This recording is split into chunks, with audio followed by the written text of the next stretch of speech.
during a lavish family dinner at my son and daughter-in-law's house. I sat there smiling, trying to ignore the sinking feeling in my gut that their perfect life was actually a lie. I excused myself to the kitchen just to get a glass of water and escape the tension, but what I discovered hidden in their trash didn't just break my heart. It made me fear for my safety and reach for my phone to call 911. Before we find out what happened, please subscribe to the channel and let us know which city you are listening from in the comments. They say a mother always knows. It's a cliche, I know. People throw that phrase around whenever a woman guesses her child has a fever or knows who broke the vase in the living room. But after 68 years on this earth, and 30 years spent managing corporate accounts where a single missing decimal point could ruin a quarter, I've learned that intuition isn't magic. It isn't some mystical power bestowed upon us when we give birth. Intuition is data. It is your brain noticing the tiny, microscopic details that your conscious mind hasn't caught up with yet. It's the silence when there should be noise. It's the generic greeting card when there used to be extravagant gifts. It's the feeling that the ground beneath you is shifting, even when the floor looks perfectly polished. My name is Jacqueline Kaufman. I live a quiet life now. I earned it. I spent decades waking up at 5 in the morning, putting on a suit, and managing teams of people who wanted my job.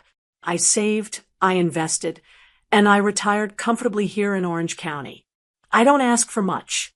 I have my garden, my books, and my peace of mind. But that peace was disturbed the moment my phone rang last Tuesday morning. It was my son, Kenneth. Now, Kenneth is a good boy. He's always been ambitious, perhaps a little too ambitious for his own good, but he has a good heart. He lives in Irvine, in one of those neighborhoods where the grass is legally required to be a specific shade of emerald green, and the trash cans are hidden behind cedar fences. He lives there with his wife, Pearl. Mom, he said, his voice sounding a little too bright, a little too loud. Pearl and I were thinking we haven't had you over for a proper sit-down dinner in ages. Why don't you come by tonight? She's making her roast. I paused. It was a Tuesday. Kenneth is a vice president at a logistics firm. Tuesday nights are usually for late emails and conference calls with overseas partners. He never hosts dinners on Tuesdays. Tonight, I asked, checking my calendar, even though I knew it was empty. Is everything all right, Kenny? Everything is great, Mom, he insisted. Just family time. We miss you. Come around 6. I agreed. Of course. You don't say no to your children when they reach out. But as I hung up the phone, I didn't feel that warm, fuzzy feeling of being wanted. I felt a prickle on the back of my neck. I went to my closet to choose an outfit. I picked a nice blouse, something simple but elegant.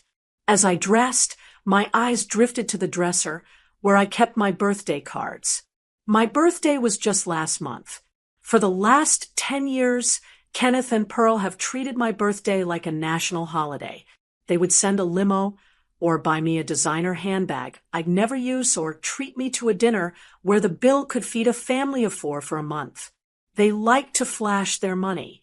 It was their way of showing love, I suppose, or perhaps their way of showing everyone else how well they were doing. But this year, the card on my dresser was generic.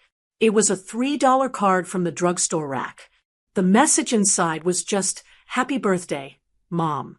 Love, Ken and Pearl." No gift, no dinner, no phone call at midnight. When I asked about it later, Kenneth mumbled something about being swamped at the office and promised to make it up to me. I'm not a greedy woman. I don't need handbags or limos. I have enough money of my own.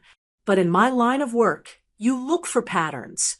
And when a pattern breaks abruptly, it means something has changed in the system. Kenneth hadn't just forgotten. He had cut back. Drastically. I pushed the thought away. Maybe I was just being a cynical old woman. Maybe they really just wanted to see me. I drove my reliable Honda Accord down the 405 freeway toward Irvine. The traffic was thick, as always, but I made good time. As I turned into their subdivision, the Groves, I looked at the houses passing by. They were beautiful, massive structures with Spanish tile roofs and 3-car garages. It's easy to be fooled by places like this. It's easy to think that everyone behind those heavy oak doors is happy and secure. But I know that debt wears a very nice suit.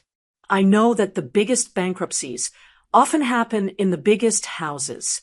I pulled into Kenneth's driveway at exactly 6 o'clock. Punctuality is a habit I never broke. The house looked magnificent. The landscaping was freshly manicured.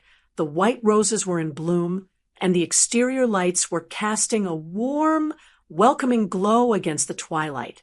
I could smell rosemary and garlic wafting from the kitchen vent. It painted a perfect picture of domestic success.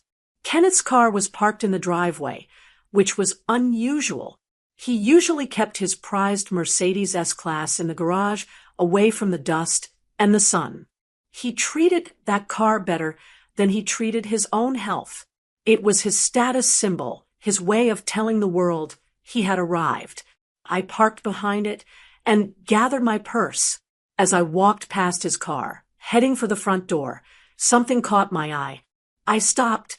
I looked down at the rear tire of his Mercedes. The car was gleaming. It had been washed and waxed recently, but the tire was bald. I don't mean it was a little worn down. I mean the tread was completely gone. The rubber was smooth, almost shiny, and I could see the faint, dangerous glint of the steel belt starting to show through on the inner edge. I stood there on the driveway, staring at that tire, and my stomach dropped. You have to understand something about men, like Kenneth. Men who wear tailored suits and watches that cost as much as a small car do not drive on bald tires. They are obsessed with safety and performance. They take their cars to the dealership for every minor squeak. A set of tires for that car would cost maybe $800, perhaps $1,000. For a man who makes Kenneth's salary, that is nothing. That is pocket change. Unless he didn't have the pocket change. A wealthy man might have a dirty car because he's busy. But a wealthy man never has a dangerous car. Neglecting maintenance like that isn't a sign of busyness. It's a sign of cash flow paralysis. It means you are choosing between the car payment and the car maintenance because you can't afford both. I looked up at the house. It still looked perfect. The warm light still spilled from the windows. I could hear faint music playing from inside, but the illusion had cracked. That single bald tire told me a different story than the one Kenneth was trying to sell me over the phone. He wasn't swamped. He was drowning. I felt a sudden urge to get back in my car and drive home. I didn't want to walk into whatever drama was waiting for me behind that door. I wanted to go back to my quiet living room and pretend I didn't see what I just saw. But I'm his mother, and if he was drowning, I couldn't just leave him in the water, even if he was the one who jumped in. I took a deep breath, clutching the strap of my purse tighter. I adjusted my jacket, smoothed down my skirt, and forced the worry off my face. I needed to be smart tonight. If they were hiding financial trouble, they wouldn't admit it easily. They would lie. They would deflect. They would pretend everything was fine until the bank took the keys. I needed to see just how deep the hole was. I walked up the stone path to the front door. I didn't ring the bell immediately. I stood there for a moment, listening. I heard Pearl's voice. She sounded high-pitched, tense. Then Kenneth's voice, lower, soothing. Then silence. I pressed the doorbell. Ding dong. I put a smile on my face. Not my real smile, but the one I used to wear in boardrooms when I knew the quarterly report was going to be a disaster, but I had to keep the investors calm. I was ready to play my part. I was the doting mother coming for dinner, but my eyes were wide open now. The door swung open. "Mom," Kenneth exclaimed, opening his arms wide. He looked handsome in his casual polo shirt and slacks. He hugged me, holding on a little too tight, a little too long. "I'm so glad you came. I wouldn't miss it. I lied." He pulled back and smiled, but it didn't reach his eyes. His eyes were tired. There were new lines around them that hadn't been there a few months ago. Come in, come in." He ushered me inside. "Pearl is just finishing up in the kitchen. Wine." "Just water for now," I said, stepping into the foyer. The house was cold. The air conditioning was blasting, which was strange for a mild evening. As I walked toward the dining room, I kept my eyes moving, scanning the room like I used to scan a balance sheet. I was looking for the cracks. I was looking for the bald tires of the household. And the night had only just begun. The dining room was set for a coronation, not a Tuesday night dinner with family. That was my first thought as I walked in. Pearl had pulled out the good china, the Royal Doulton set with the gold rim that we had given them as a wedding gift 10 years ago. I knew for a fact that those plates were hand wash only, and Pearl hated washing dishes. Seeing them on the table sent a clear message. We are trying very, very hard to impress you. There were linen napkins folded into swans. There were crystal goblets that caught the light of the chandelier. In the center of the table sat a massive floral arrangement that looked like it had been delivered an hour ago. It was too tall. You had to crane your neck just to see the person sitting across from you. "Sit here, Mom," Pearl said, guiding me to the head of the table. Usually, Kenneth sat at the head. Placing me there felt strategic. It was a position of honor. Yes, but it also felt like I was being placed on a podium. Or perhaps the witness stand. "You look absolutely stunning, Jacqueline," Pearl gushed, pulling my chair out for me. "Doesn't she look young, Kenny? That color does wonders for your skin. I wish I'll look half as good as you when I'm, well, you know." "Thank you, Pearl," I said, smoothing my napkin over my lap. The compliment felt sticky, like syrup spilled on a counter.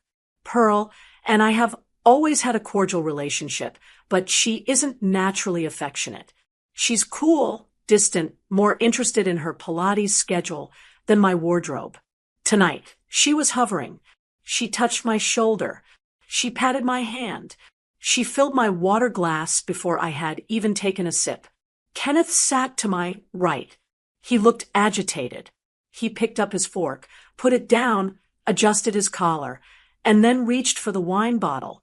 "Cabernet," he said, pouring a generous amount into my glass without asking. "It's a 2018. Very smooth. Drink up, Mom. You deserve to relax." "I'm quite relaxed, Kenneth," I said softly. Pearl brought out the food. A pot roast, glazed carrots, garlic mashed potatoes. It smelled divine, but as I looked at the abundance of food, I couldn't help but think about the bald tire in the driveway. $100 worth of beef on the table, but zero tread on the road. The math wasn't adding up. We began to eat. The clinking of silver against china was the only sound for a moment. I took a bite of the roast.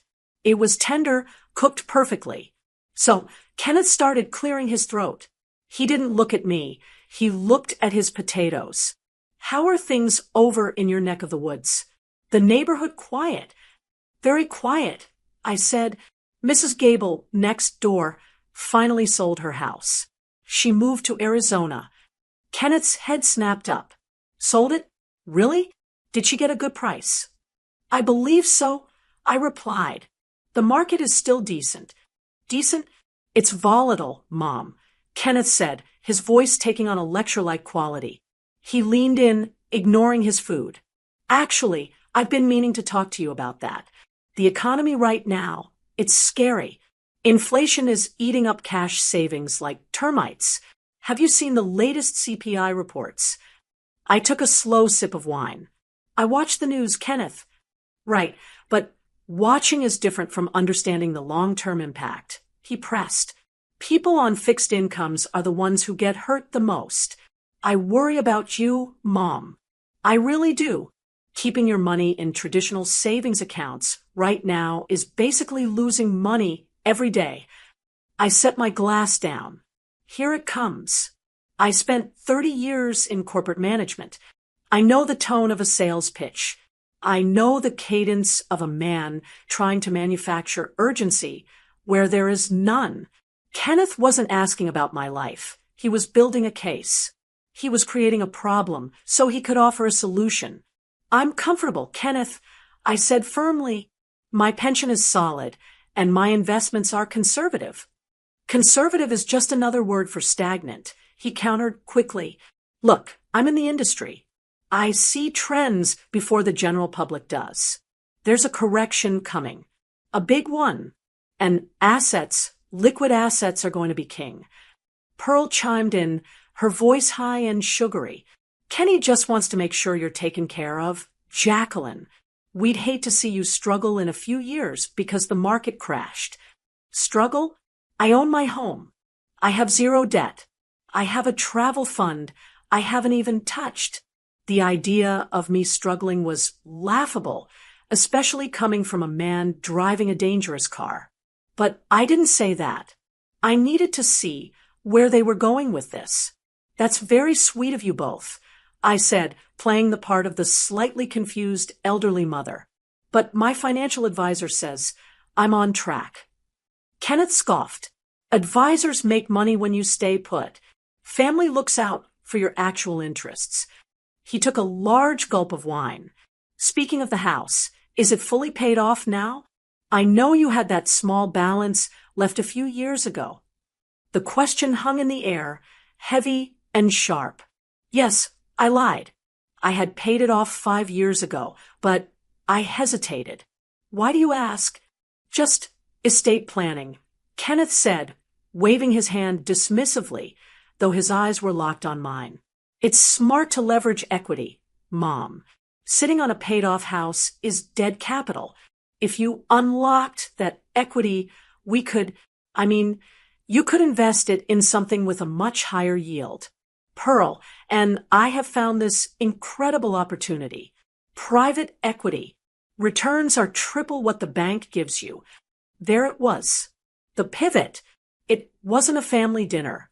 It was a fundraising event. I looked at my son. He was sweating slightly on his upper lip. He was cutting his meat with too much force. This wasn't just greed. Greed is patient. This was desperation. Desperation is sloppy. He needed money, and he needed it now.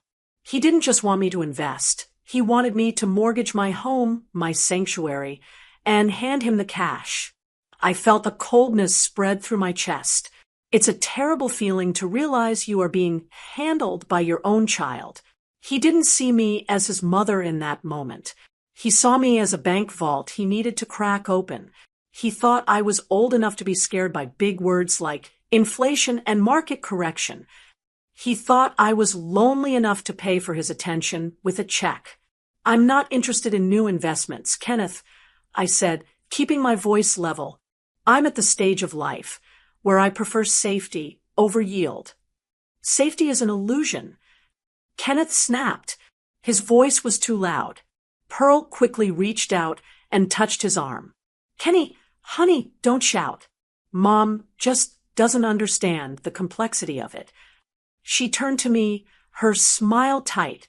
Jacqueline, we just found out about this program. It's exclusive. We thought of you immediately because we love you. We don't want you to miss out.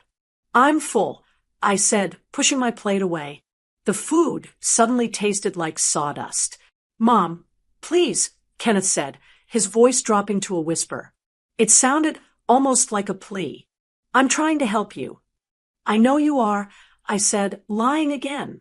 I looked around the room. The expensive curtains, the designer furniture, the crystal glasses. It was all a stage set, a thin, glittering veneer pasted over a crumbling foundation. They were broke. I knew it in my bones. And they were looking at me to bail them out, but they weren't honest enough to ask for help. Instead, they were trying to trick me out of my security. I need to use the ladies' room, I said, standing up. Of course, Pearl said, standing up halfway. Do you need help? I know the way, Pearl, I said. I'm not invalid. I walked out of the dining room, feeling their eyes on my back. I could feel the tension radiating off them. They were probably whispering right now, strategizing, wondering why I wasn't biting the hook. I walked down the hallway, past the framed photos of the grandchildren. Everyone looked so happy in the pictures. But pictures are just moments frozen in time. They don't show you what happens when the camera stops clicking. I reached the kitchen. I didn't need the restroom. I needed water, and I needed a moment to think. I needed to breathe without the suffocating scent of Pearl's perfume and Kenneth's anxiety. I walked into the kitchen. It was pristine, just like the rest of the house. White marble counters, stainless steel appliances that looked like they belonged in a restaurant.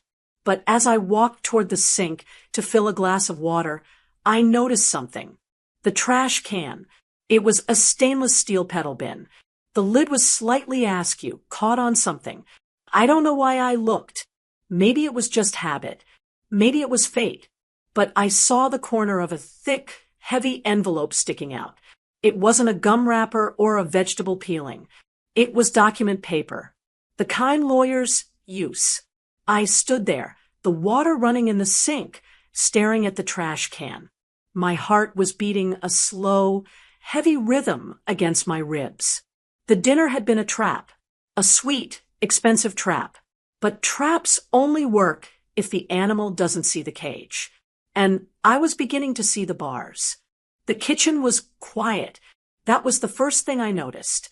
After the suffocating pressure of the dining room, the silence here felt heavy, like the air before a thunderstorm. I walked over to the sink and turned the tap on, letting the cold water run over my fingers. I needed to cool down. I needed to wash away the feeling of my son trying to hustle me out of my own life savings. I stood there for a moment, gripping the edge of the counter. My knuckles were white. I wasn't angry yet. I was just disappointed. Profoundly, deeply disappointed. I looked around the room. It was a showroom kitchen. Granite countertops that sparkled under the recessed lighting, a refrigerator that probably cost more than my first car, and a 6-burner stove that looked like it had never been used for anything more ambitious than boiling water. It was all designed to say, "We made it." But I knew better now. I knew about the bald tire. I knew about the cheap birthday card. And I knew that people who are truly wealthy don't push their mothers to mortgage their paid-off homes over a pot roast dinner. I reached for a glass from the cupboard, my eyes scanning the room aimlessly. That's when my gaze landed on the trash can. It was a sleek, stainless steel pedal bin, tucked neatly into a recess at the end of the island. But something was wrong with it. In a house where Pearl fluffed the pillows, every time someone stood up, the lid of the trash can was caught. It wasn't closing all the way. A piece of white paper was jammed into the hinge, keeping it propped open by an inch. It was a tiny detail. Most people wouldn't have looked twice. But I spent 30 years auditing departments that tried to hide their losses in the footnotes. I notice when things don't close properly. I took a sip of water, my eyes still fixed on that sliver of white paper. "Don't look," a voice in my head whispered. "Just go back to the table. Finish your dinner. Go home." But I couldn't. The itch was too strong. I glanced toward the doorway leading to the dining room. I could hear the low murmur of Kenneth's voice. He was probably debriefing Pearl, telling her I was being stubborn, planning their next angle of attack. I had a minute, maybe 2. I set my glass down on the counter without a sound. I walked over to the bin and stepped on the pedal. The lid popped open. The bin was mostly empty, which meant they had taken the trash out right before I arrived. They wanted the house to be perfect, but right on top, hastily shoved down, was a pile of mail. It looked like someone had grabbed a stack of envelopes off the counter and cleared them away in a panic to tidy up. I saw the paper that had jammed the lid. It wasn't a junk flyer. It was thick, high-quality paper, the kind banks use. I reached in. My heart gave a single, hard thump against my ribs, but my hand was steady. I pulled the crumpled ball of paper out and smoothed it flat on the granite countertop. I felt the blood drain from my face. It was a letter from a bank. At the top, in bold, terrifying red letters, it said, "Notice of default and intent to foreclose." I read the lines, my eyes darting across the legal jargon. It was addressed to Kenneth and Pearl. They were 6 months behind on their mortgage. 6 months. The bank was demanding immediate payment of the arrears, or the property would be sold at auction in 30 days. 30 days. I looked at the date on the letter. It was 2 weeks old. They had 2 weeks left before this perfect house was put on the auction block. The bald tire made sense now. The desperation at dinner made sense. They weren't investing in a new opportunity. They were drowning. They were about to lose everything. The house, the image, the status. They were trying to get me to unlock the equity in my home to pay off their arrears.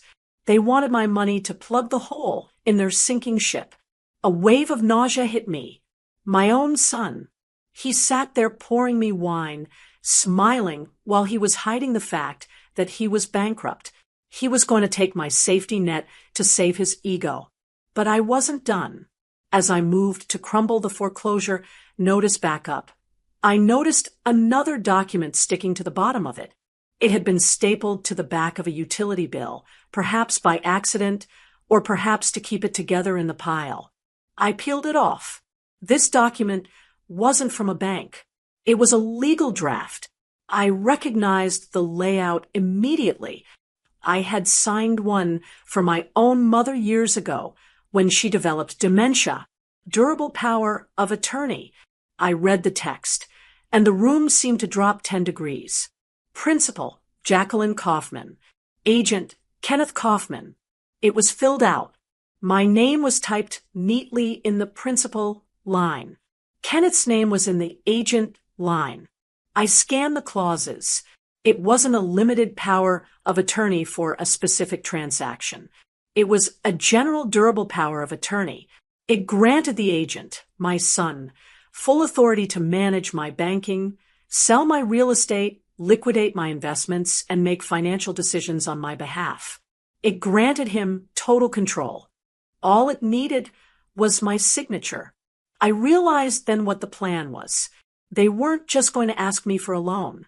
If I had agreed to their investment scheme at dinner, this document would have appeared. They would have slipped it in among the other papers. Just a formality, Mom. Just so we can manage the account for you. Standard procedure. They were going to trick me into signing away my independence. They were going to declare me incompetent or simply use this document to drain my accounts dry to save themselves. They were willing to strip me bare, leave me with nothing just to keep their names on a deed to a house they couldn't afford. I stared at the paper. I waited for the tears to come. I waited for the heartbreak, but it didn't come. Instead, a cold, hard clarity settled over me. It was the same feeling I used to get when I fired an employee who had been stealing from the company. The emotion evaporates, replaced by pure, icy logic. He wasn't my little boy right now. He was a threat. He was a predator. And I was the prey. But he had forgotten who raised him. He had forgotten that I managed budgets bigger than his entire lifetime earnings before he even learned to tie his shoes. I didn't shake. I didn't panic. I reached into my pocket and pulled out my smartphone. I laid the 2 documents side by side on the counter, the foreclosure notice and the power of attorney. I framed them in my camera screen. I made sure the text was legible. I made sure the date was visible. Click. I took a second photo just to be safe. Click. I checked the gallery to ensure the images were sharp. They were. Evidence secured. Then, very carefully, I restacked the papers. I crumpled the foreclosure notice exactly the way it had been. I slid the power of attorney back underneath the utility bill. I placed the entire bundle back into the trash can. I used my foot to press the trash down, just slightly, so the lid would look like it was stuck again. I wanted it to look exactly as I had found it. I couldn't let them know I knew. Not yet. If I confronted them now, in the kitchen, they would scream. They would deny it. Kenneth might get violent. Desperate men do desperate things. And he was cornered. No, I needed to be smarter than that. I needed to get out of this house safely. I walked back to the sink and picked up my glass of water. I took a long, slow drink. I looked at my reflection in the darkened window above the sink. I looked old, yes. My hair was gray. My face had lines. But my eyes were sharp. They were clear. Okay, Jacqueline, I whispered to myself. Showtime. I smoothed my skirt. I adjusted my blouse. I put the mask back on. I found a smile, a soft, oblivious, motherly smile, and plastered it onto my face. I turned around and walked out of the kitchen. I was walking back into the lion's den, but this time the lion didn't know I had a weapon. I was going to finish my dinner.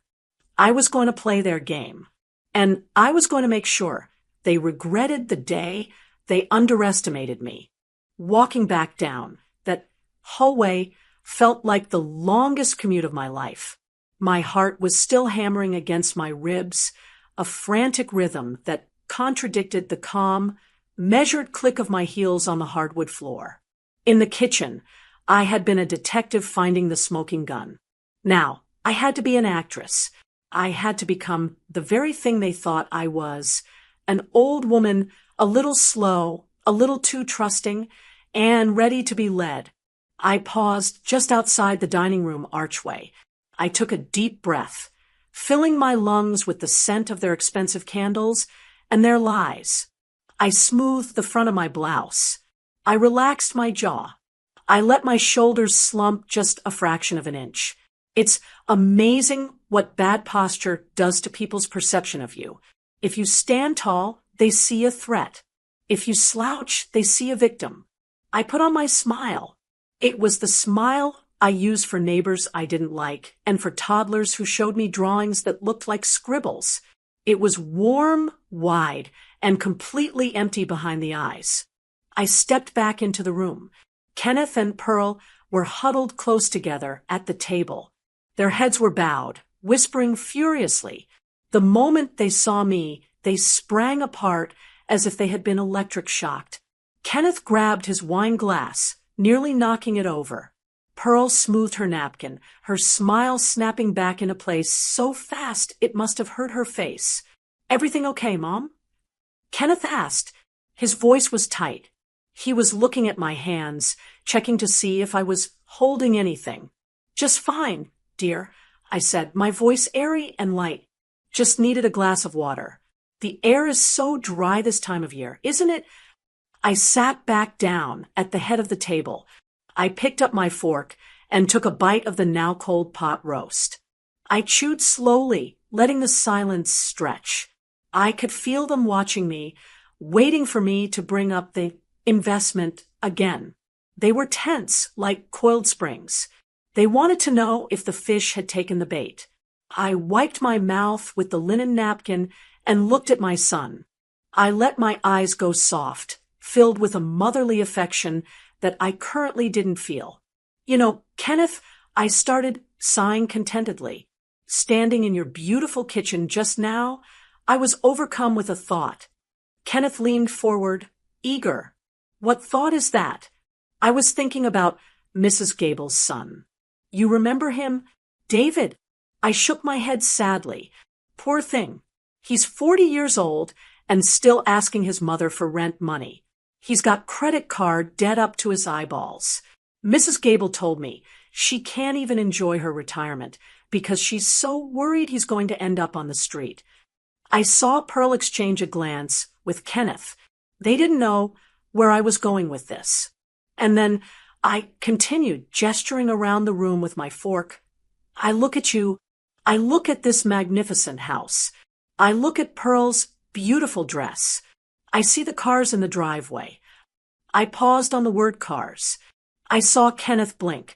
He knew about that bald tire. He knew exactly what state his finances were in. It is such a relief, I said, leaning back in my chair. It is the greatest joy of my life to know that I never, ever have to worry about you. To know that you are financially secure.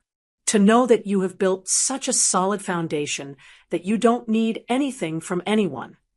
The room went dead silent. It was a cruel thing to do, perhaps, to praise a drowning man for how well he is swimming. But I had to know. I had to see if there was any shred of decency left in him. If he had any conscience. This was the moment he would crack. This was the moment he would say, "Actually, Mom, things aren't going so well." But he didn't. Instead, I watched him squirm. I watched him swallow the lump in his throat. He had to agree with me. If he denied it, he admitted failure. If he admitted failure, he couldn't sell me on the idea that he was a financial genius who could manage my money better than I could. He was trapped in his own lie. We've been very blessed, Kenneth managed to say. His voice sounded strangled. "Hard work, Mom," Pearl added, though her voice lacked its usual sugar. She took a long drink of her wine. "We've worked very hard for this lifestyle. And it shows." I beamed at them. "It really does. That's why I sleep so soundly at night. I tell my friends all the time, my Kenneth is a rock. He's the wealthy one in the family now." I saw a vein throb in Kenneth's temple. He looked physically ill. The foreclosure notice I had just seen in the trash was practically burning a hole in the air between us. He knew that in 2 weeks, this rock was going to be locked out of his own home by a sheriff. That's kind of you to say. Kenneth stammered. He looked desperate to change the subject. He cleared his throat. "But even successful people need to diversify, Mom. That's why we brought up the equity opportunity. It's not about needing money. It's about maximizing potential." I laughed. A soft, dismissive, old lady laugh. "Oh, Kenneth, you're always chasing the next big thing," I said, waving my hand as if shooing away a fly. But that's why I was so confused earlier. Why on earth would successful people like you want to bother with my little nest egg? My money is boring. It's dusty. You deal with millions.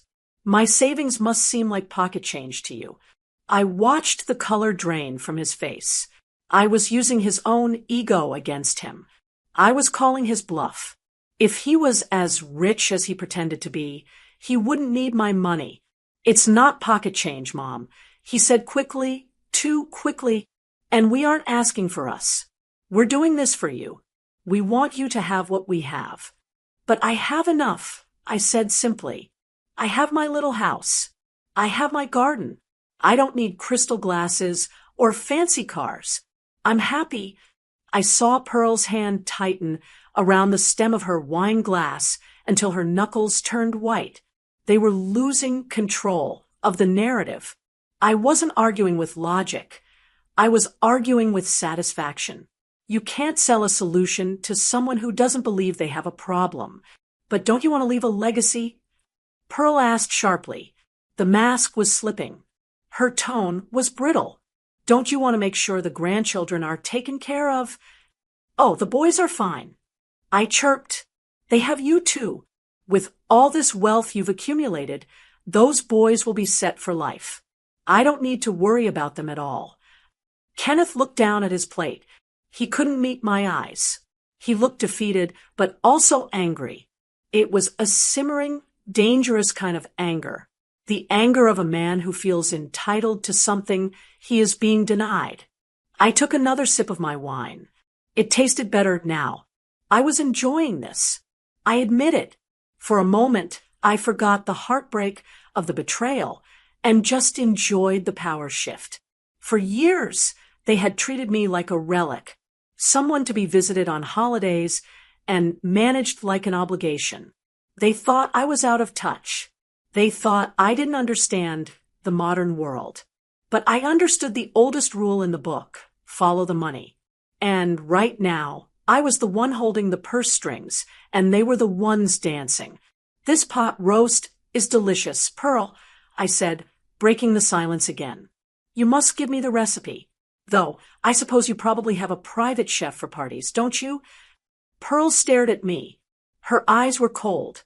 She realized then, I think, that I wasn't just being a dotty old mother. She sensed something was wrong. She sensed that I was pushing back, even if she couldn't figure out how or why. No chef, Pearl said curtly. Just me. Well, I said, wiping my mouth. It's lovely. And this house, really, Kenneth, you should be so proud. To think you did all this on your own. Kenneth looked up.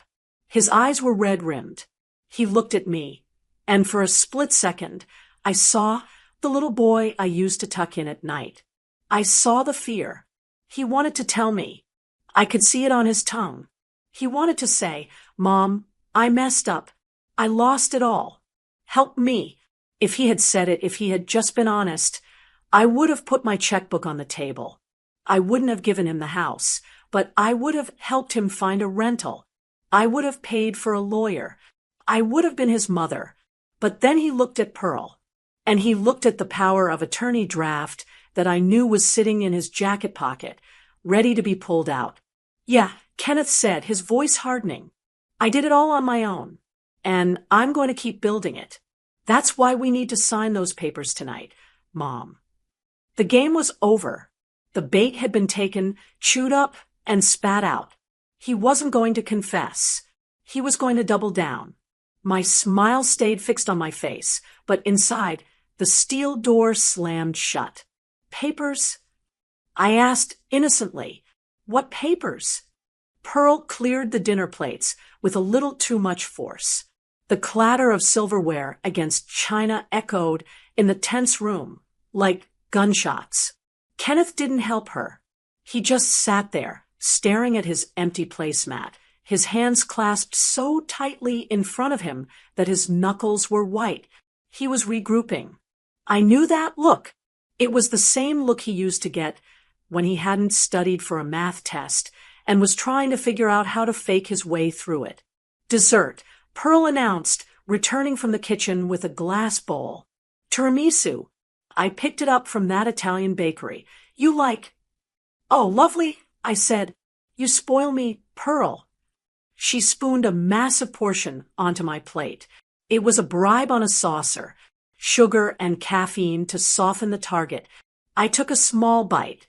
It was delicious, rich and creamy, but I made a show of savoring it slowly, letting the silence stretch until it became uncomfortable. You know, I said, setting my spoon down and dabbing the corners of my mouth. Kenneth, your comments earlier really got me thinking. Kenneth's head snapped up. His eyes lit up with a predatory hope.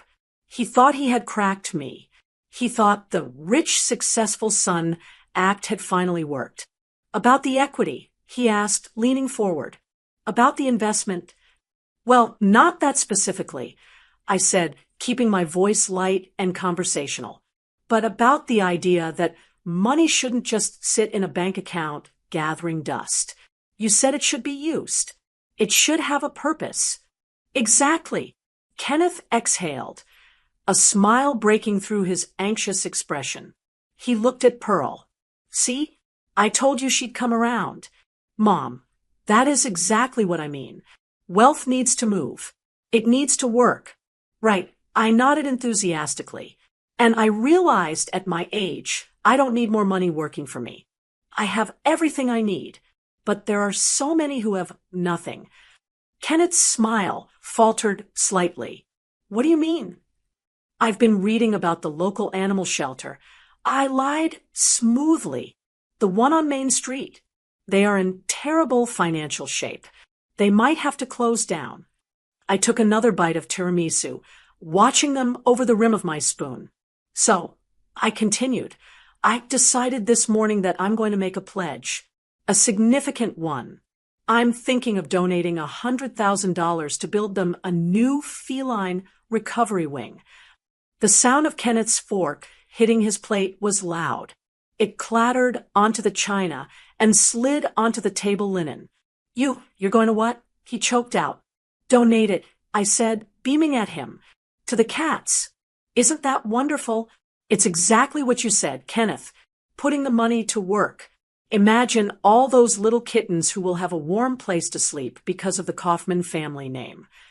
I watched the blood drain from his face. $100,000. That was probably exactly the amount he needed to stop the foreclosure auction. That was his lifeline, his salvation, and I was proposing to give it to stray cats. The torture was exquisite. Mom, Kenneth said, his voice trembling, That is a lot of money. It's for a good cause. I chirped, I'm meeting with their director on Thursday to sign the check. No, Kenneth said. It wasn't a suggestion. It was a command. No, you are not. Excuse me? I blinked at him, feigning shock. You are not giving $100,000 to a bunch of cats, Mom. Kenneth snapped. His voice rose, cracking with panic. That is insane. That is financial suicide. Do you have any idea how hard it is to accumulate that kind of cash? It's my cash, Kenneth, I said, my voice cooling just a few degrees. And I thought you were rich. Why do you care what I do with my pocket change? Because it's irresponsible, he shouted. He stood up, knocking his chair back. The veneer of the polite, successful son was gone. The desperate, angry man was revealed. You don't just throw away family wealth like that. You have grandchildren. You have obligations. My obligation is to pay my bills, which I do. I replied calmly. Why are you shouting? Pearl stood up too.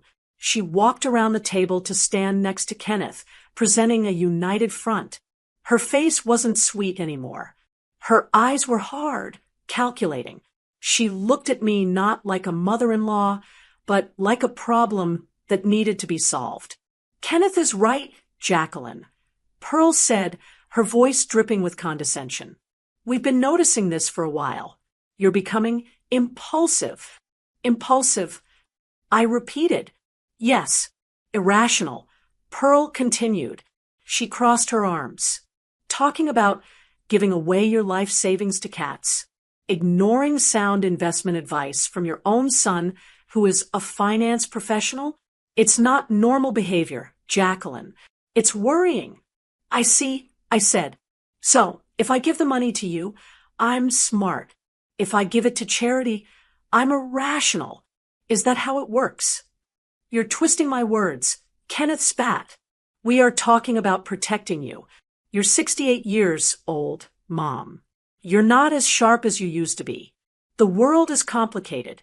Scammers are everywhere. Yes, I looked him dead in the eye. Scammers are everywhere. He didn't catch the double meaning. He was too worked up. Boys. Pearl suddenly yelled toward the living room. The two grandchildren, Leo and Sam, poked their heads in. They had been watching TV. Go to your rooms, Pearl ordered. But we haven't had dessert, Leo whined. Now, Kenneth roared. The boys jumped. I saw fear in their eyes. They scrambled away, their footsteps thumping up the stairs. A door slammed shut. The silence that followed was different. It wasn't the awkward silence of the dinner. It was dangerous. The witnesses were gone. The pleasantries were over. The ambush had officially begun. Kenneth leaned over the table, placing both hands on the linen tablecloth. He loomed over me. He was a large man, and he was using his size to intimidate me. Mom, look at me, he said, his voice low and menacing. We aren't going to let you throw your money away. We aren't going to let you ruin this family's future because you want to play philanthropist. It's not your future, Kenneth, I said, clutching my napkin in my lap to stop my hands from trembling. Not from fear, but from rage. It's my money. I earned it. I saved it. And who is going to take care of you when you get sick? Pearl interjected, stepping closer to my chair. Who is going to drive you to the doctors? Who is going to manage your care? Us. We are. So you're saying I have to pay for your affection? I asked. We're saying you need management. Kenneth slammed his hand on the table. The silver jumped. You are clearly not capable of making these decisions anymore. This cat charity nonsense proves it. You are slipping, Mom. There it was. The gaslighting. The oldest trick in the book for children who want to steal from their parents. Mom is slipping. Mom is confused. Mom needs help. They were building the narrative right in front of me if I walked out of here, and they told people I was incompetent. Who would the world believe? The successful vice president's son or the old widow who wanted to give her fortune to kittens? I am perfectly capable, I said, keeping my voice steady, though my heart was racing. And I think I should leave. I pushed my chair back to stand up. Sit down, Kenneth said. It wasn't a request. I froze halfway up. Excuse me? I said sit down, Kenneth repeated. He walked around the table. So he was standing between me and the hallway. He blocked the exit. We aren't done. We need to settle this tonight. Pearl, get the folder. Pearl nodded and turned toward the sideboard. She opened a drawer and pulled out a sleek black leather folder. I knew exactly what was inside. I had seen the draft in the trash. My stomach churned. This wasn't a sales pitch anymore. This was a shakedown. You can't keep me here, Kenneth, I said, looking at the door. That is false imprisonment. Don't be dramatic, he scoffed. We're having a family discussion. Sit down, Mom. Read the papers. Sign them. Then you can go home. We're doing this for your own good. I slowly lowered myself back into the chair. Not because I was surrendering, but because I needed him to think he had won. I needed him to put that document on the table. I needed the final piece of evidence. For my own good, I repeated, my voice hollow. Yes, Pearl said, sliding the folder across the table to me. She clicked a heavy, expensive pen and placed it on top of the leather cover. Just sign it, Jacqueline. Stop fighting us. We're the only family you have. I looked at the pen. I looked at my son blocking the door. I looked at the daughter-in-law who had served me tiramisu while plotting to take my freedom. The cat and mouse game was over. The trap had snapped shut, but they had forgotten that sometimes the mouse has sharp teeth. I stared at the black leather folder sitting on the white tablecloth. It looked harmless, like a menu at an upscale restaurant. But I knew better. I knew that inside that folder lay the end of my independence. My hand reached out, trembling slightly not from frailty, but from a cocktail of adrenaline and heartbreak. I flipped the cover open. There it was. The same document I had seen hidden under the utility bill in the trash can. Durable power of attorney. The paper was crisp, heavy, and official. My name was typed out in perfect block letters, Jacqueline Kaufman. Below it, the name of the agent, Kenneth Kaufman. I ran my finger down the page, pretending to read it for the first time. It was comprehensive. It didn't just give him the ability to sign checks for me if I was in a coma. It gave him the power to sell my house, liquidate my retirement accounts, change my beneficiaries, and access my safe deposit box. It was effective immediately upon signing. It didn't require a doctor's note saying I was incapacitated. It just required ink. It's standard, Mom, Kenneth said. He had moved from blocking the doorway to standing right behind my chair. I could feel his body heat. It was suffocating. Every attorney recommends this for people your age. It's a safety net. Safety for whom? I asked quietly, not looking up from the paper. For you, Pearl chimed in. She was leaning against the sideboard, her arms crossed, watching me like a hawk. What if you fall tomorrow? What if you have a stroke? You don't want the state stepping in to manage your assets. The courts drain everything with fees. This keeps it in the family. In the family, I repeated, And by that, you mean in your bank account. Don't start with that cynicism. Kenneth snapped. He reached over my shoulder and tapped the bottom of the page. Just sign right there. We have a notary friend coming over in 10 minutes to stamp it. We'll handle the filing. You won't have to worry about a thing ever again. I looked at the signature line. It was a cliff edge. If I signed that, I was jumping off. I would be handing over 30 years of hard work to a man who couldn't even afford tires for his car. I closed the folder. The sound was soft, but in the silent room, it sounded like a gavel coming down. No, I said. The air left the room. What did you say? Kenneth asked. His voice was dangerously quiet. I turned in my chair to face him. I looked him in the eye. My son, the boy I had carried, the man I had put through college. I said, no, Kenneth, I am not signing this. I am of sound mind. I pay my bills. I manage my own life. And frankly, after the way you've behaved tonight, trying to scare me, trying to bully me, I wouldn't sign this if you were the last person on earth. I pushed my chair back and stood up. My legs felt heavy, but I forced them to work. I grabbed my purse from the floor. I'm leaving, I announced. Thank you for dinner, Pearl. It was illuminating. I took a step toward the hallway leading to the front door. Kenneth moved faster than I expected. He didn't just step in my way. He lunged.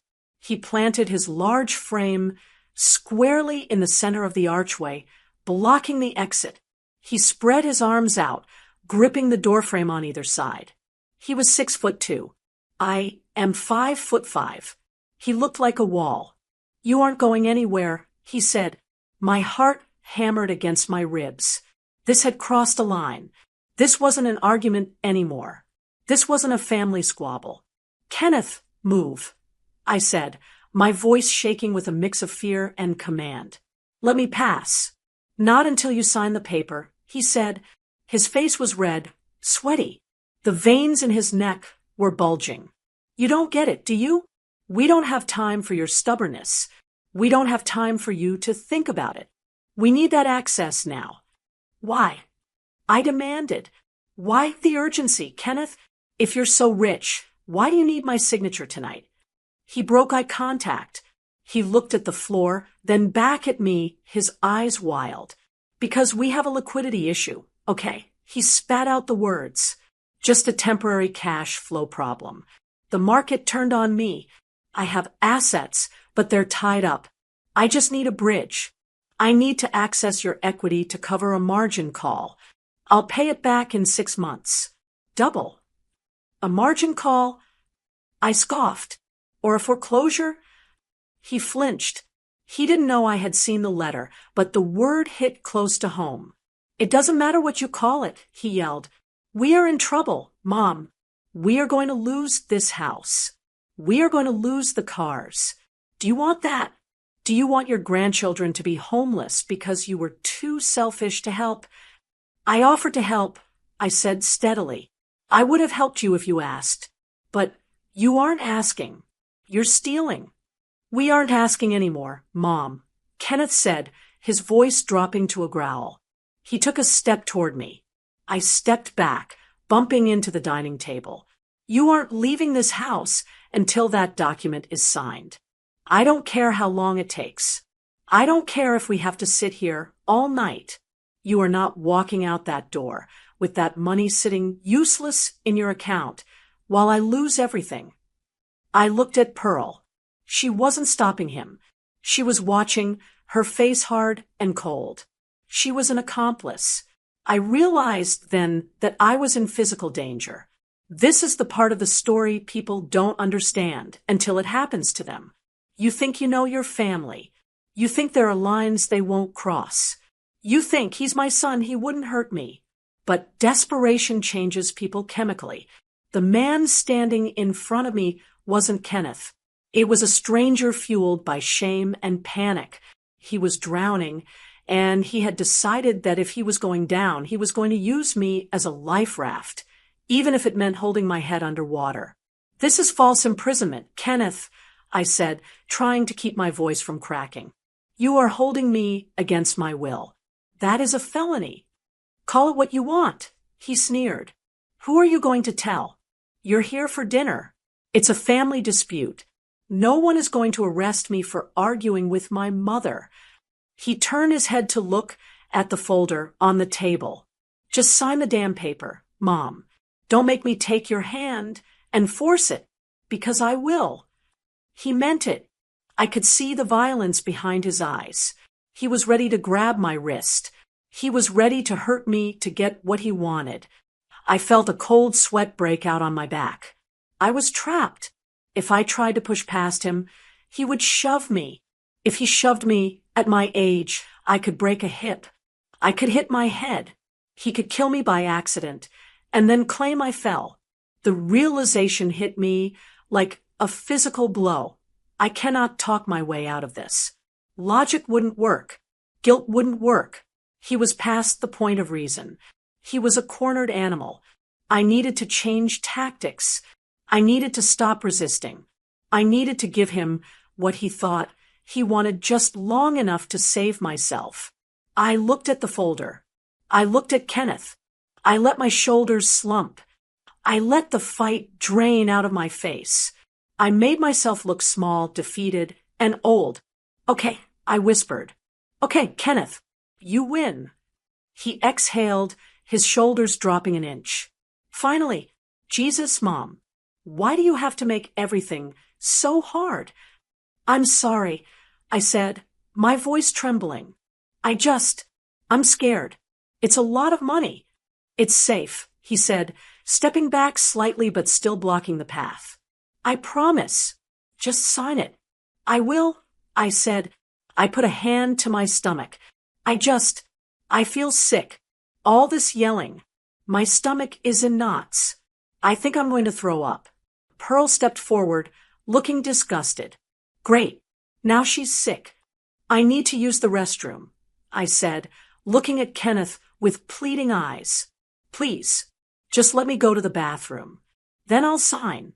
I promise. I just need a minute to compose myself. Kenneth studied me. He was looking for the trick. But I made sure to look pathetic. I held my stomach. I breathed shallowly. Fine, he said, stepping aside just enough to let me pass. Go, but leave your purse here. He pointed to my bag on the floor. He was smart. He didn't want me running out the back door with my car keys. Okay, I said obediently. I left my purse. I walked past him, smelling the sour sweat of his anxiety. 2 minutes, Mom, he called after me. Then we sign. I walked down the hallway, my legs shaking. I wasn't going to the bathroom to be sick. I was going to the bathroom because that was the only room in the house with a lock on the door. And inside my pocket, tucked against my hip, was the one thing he had forgotten to ask for. My phone. He thought he had one. He thought he had broken me. But as I reached for the bathroom door handle, I knew the night was far from over. He had given me an ultimatum. Now, I was going to give him a consequence.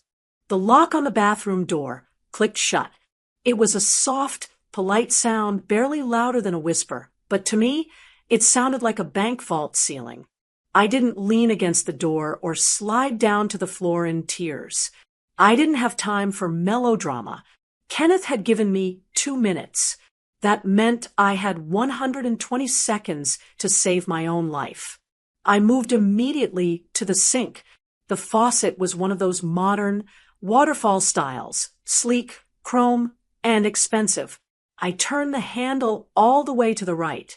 The water rushed out with a loud, steady hiss. It was aggressive, splashing against the porcelain bowl. Good. I needed noise. I needed a white noise curtain to hide what I was about to say. I pulled my phone from my pocket. My hands were trembling, but my fingers knew what to do. I didn't look at the screen. I looked at my reflection in the mirror. The woman staring back at me looked pale. Her lipstick was slightly smudged, but her eyes were flint. I tapped the screen.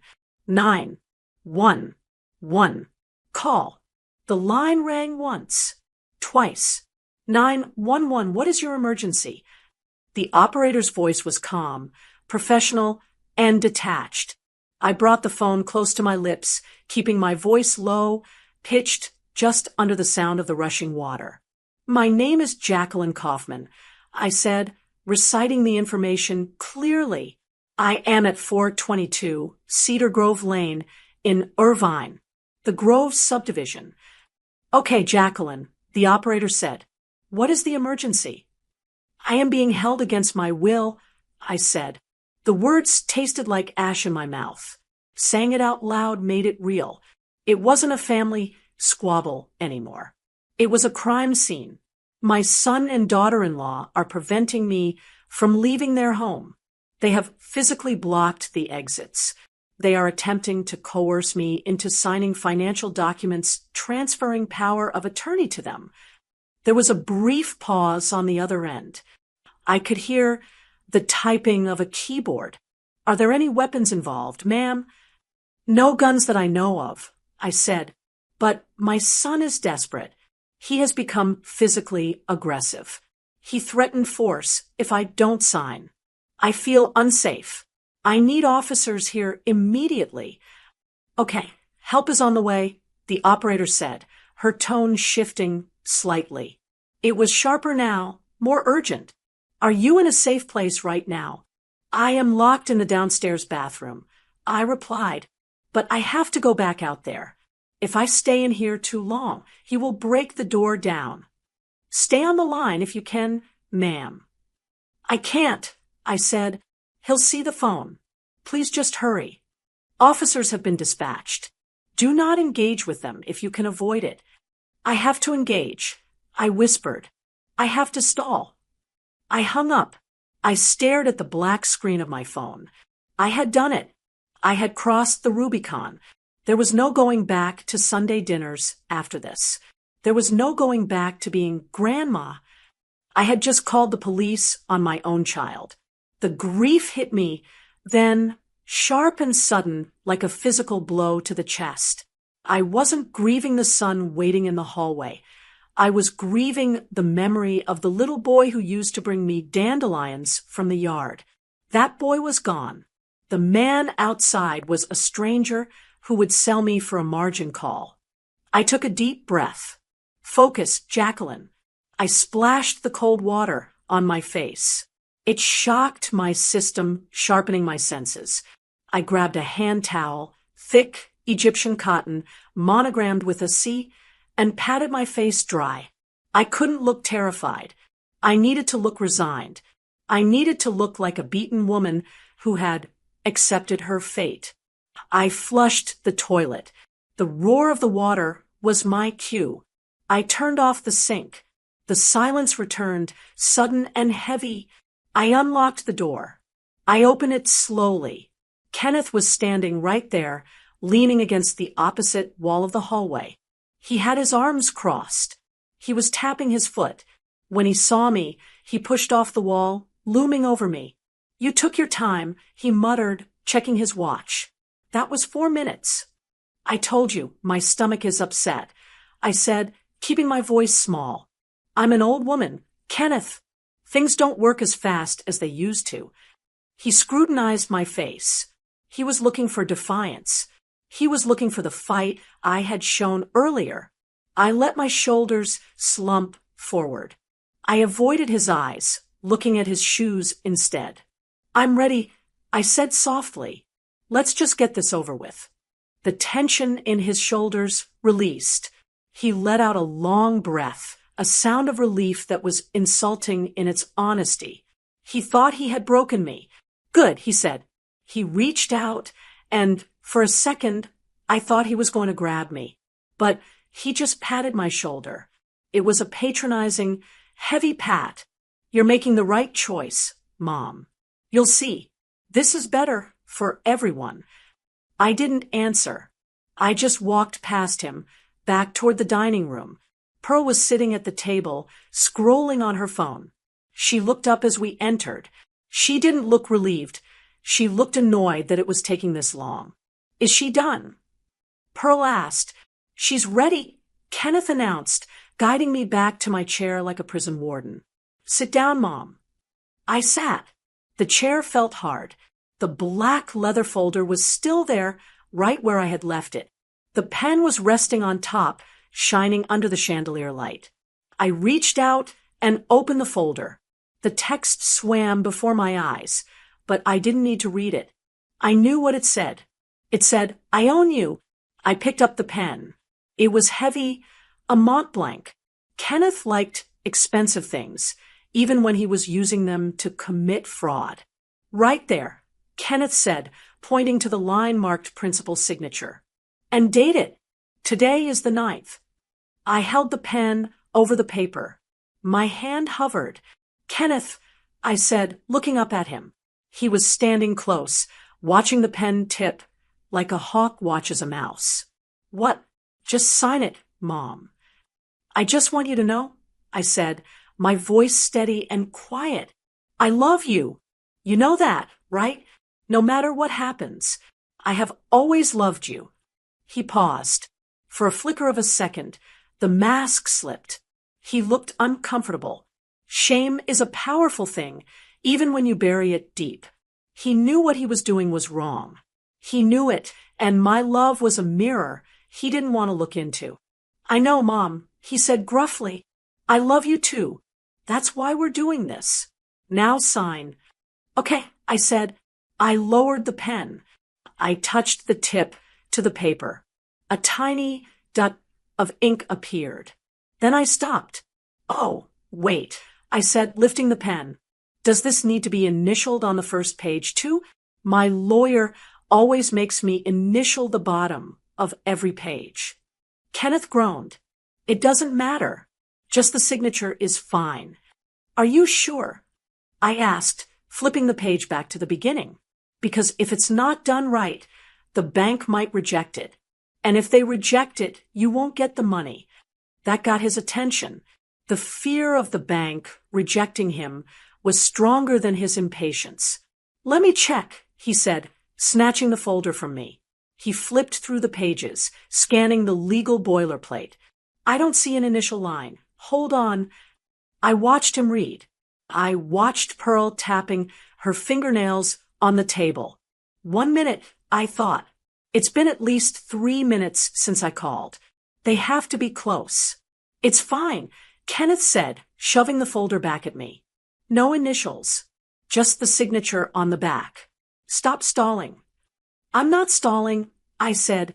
"I'm being thorough. You taught me that, remember? Measure twice, cut once." I picked up the pen again. I adjusted my grip. I took a breath.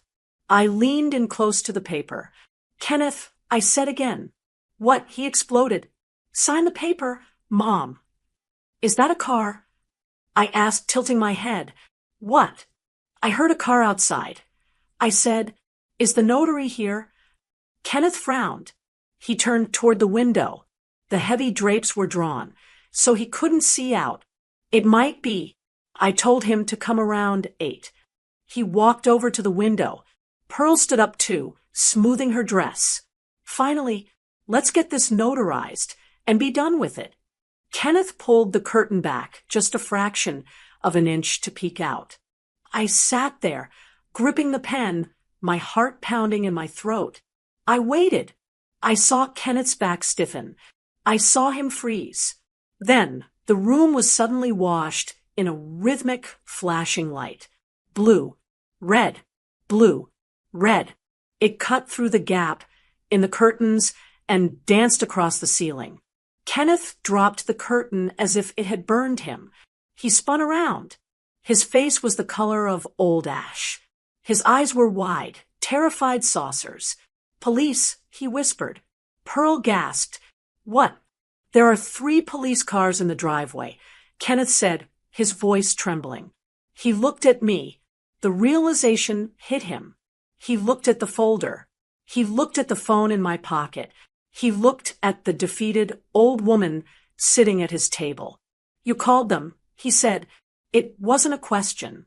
I didn't look down anymore. I sat up straight. I set the pen down on the table with a definitive click. I closed the folder. Yes, I said. I did. You called the cops on me? He looked like he was going to be sick. I'm your son. And I am your mother, I said, my voice ringing clear in the silent house. And I am teaching you the last lesson you will ever learn from me. You do not steal. And you do not threaten me. The doorbell rang. It wasn't the polite ding-dong from earlier. It was a heavy, authoritative pounding. Bang, bang, bang.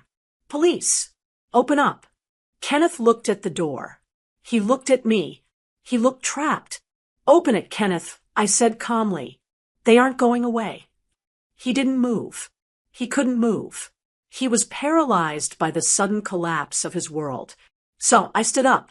I walked past him, past the fear and the greed and the ruined dinner. I walked to the front door and I unlocked it. I was done being the victim. It was time to be the witness. I opened the heavy oak door, and the cool night air hit my face like a blessing. Standing on the porch were two police officers, a man and a woman. Their faces were serious, bathed in the strobe light flicker of red and blue from the cruisers parked behind Kenneth's bald-tired Mercedes. "Ma'am," the female officer asked, "did you call 911? Before I could answer, Kenneth pushed past me. He had recovered from his shock just enough to try one last, desperate gamble. He put on his best corporate smile, the one he used to charm clients, though it looked brittle now.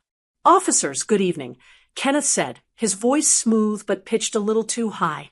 "I am so sorry about this. My mother, well, she's elderly. She's been having some confusion lately. We were just having a family dinner, and she got a little agitated. There's really no emergency here." He tried to bond with the male officer, giving him a, you know how women are, look. She forgets things. She gets paranoid. We were actually just trying to help her with some paperwork for her own safety. Pearl appeared behind him, nodding vigorously. "It's true. She's not herself tonight." For a moment, I saw the officers hesitate. It's a common story, isn't it? The confused old woman, the concerned children. It was the narrative they were banking on. If they could convince the police I was senile, they could keep control. I stepped forward. I didn't scream. I didn't cry. I stood as tall as my 5'5" frame would allow, and I spoke with the authority of a woman who had managed boardrooms for 30 years. "Officer," I said, my voice clear and steady, "I am not confused. I am not paranoid. And I am certainly not having an episode." I reached into my pocket and pulled out my phone. I unlocked the screen and brought up the photo I had taken in the kitchen. "This," I said, holding the screen up to the female officer, "is a notice of default on this property. They are 6 months behind on their mortgage. And this," I swiped to the next photo, "is a durable power of attorney they have been physically blocking the door to force me to sign." The officer looked at the phone. Then she looked at Kenneth. The concerned son mask crumbled. "They aren't trying to help me," I continued, looking my son in the eye. "They are trying to use my life savings to bail out their bankruptcy. When I refused, they held me prisoner in this dining room. I called you because I was afraid of what they would do next." The female officer turned to Kenneth. Her hand rested casually near her belt, a signal that the situation had shifted. "Sir, step back. It's a misunderstanding." Kenneth stammered, sweat beading on his forehead. "That paperwork is standard. She's lying." "Sir, step back," the male officer repeated, louder this time. He stepped between Kenneth and me, creating a physical wall of safety. "Ma'am, do you want to leave?" "Yes," I said, immediately. "Okay, grab your things." I walked back into the dining room one last time. I picked up my purse from the floor where Kenneth had made me leave it. I looked at the table, the cold roast, the wine glasses, the pen lying on the unsigned document. It was a still life of a relationship that had died. I walked back to the door. Kenneth was arguing with the officers, trying to explain, but they weren't listening. They were taking notes. "We are filing a report for the disturbance," the officer told him. "And we are documenting this incident as a potential case of elder financial abuse. If you contact her or go near her home tonight, you will be arrested. You understand?" Kenneth didn't answer. He just stared at me. His eyes were full of hate. He blamed me. He blamed me for exposing him, for ruining his image, for not letting him drown me to save himself. "Goodbye, Kenneth," I said softly. I walked past him. I walked past Pearl, who was hiding in the shadow of the staircase, weeping silently into her hands. I walked down the stone path, past the manicured lawn that belonged to the bank, and got into my reliable Honda Accord. One of the police cars stayed until I started my engine and backed out. As I drove away, I looked in the rearview mirror. Kenneth was standing in the doorway of his big, beautiful, empty house. He looked small. I drove home in silence. My hands gripped the steering wheel, and for the first time all night, I let the tears fall. I cried for the little boy I raised. I cried for the hope that I would be taken care of in my old age. I cried because it hurts to sever a limb, even if that limb is gangrenous and killing you. But as I turned onto my street, into my quiet neighborhood where the houses were modest and the loans were paid off, the tears stopped. I pulled into my driveway.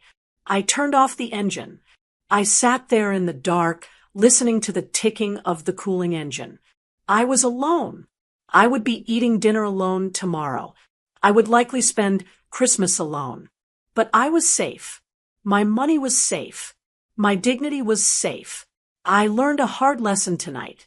We are taught that a mother's job is to protect her children at all costs. We are told to give until there is nothing left. But that is a lie. A mother's job is to raise decent human beings. And if they grow up to be wolves, you do not have to lay down and let them eat you. I got out of the car, locked the door, and walked into my house. It was quiet. It was peaceful. And for the first time in a long time, I felt truly free. I made myself a cup of tea, sat in my favorite armchair, and watched the moon rise through the window. I had survived the trap. I had faced the truth. And I knew that no matter what happened next, I would be okay. Because I had the one thing they didn't. I had my integrity. And that is something you can't foreclose on. Did you like the story? And which city are you listening from? Let's meet in the comments. If you like the story, you can support me by sending a super thanks, so I can keep bringing more stories like this. Thank you so much for your sweet support. I'm looking forward to your comments on the story. On the screen, you can see 2 new life stories that I highly recommend. There's so much more on my channel. Don't forget to subscribe. See you in the next life story.